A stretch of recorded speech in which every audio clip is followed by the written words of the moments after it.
অনেক না বলা কথা থাকে সঙ্গোপনে।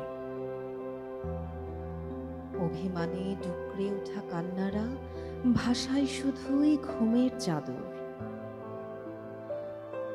কথাগুলো ভারী হতে থাকে আরো। দিন গড়িয়ে রাতও হয় ঘন কালো। ধরে আসা কণ্ঠস্বর জানায় বারবার, আজ তার মন ভালো নেই, আজ তার মন ভেঙেছে কেহ। মন ভারের উপর জমতে থাকে রাগও। কেন কেউ বুঝল না তার ক্ষত? আজ সে বলবে না তাই কিছুই, আছে থাকবে একাই শুধু। আজ তার মন ভালো নেই, আজ তার মন ভেঙেছে কেহ।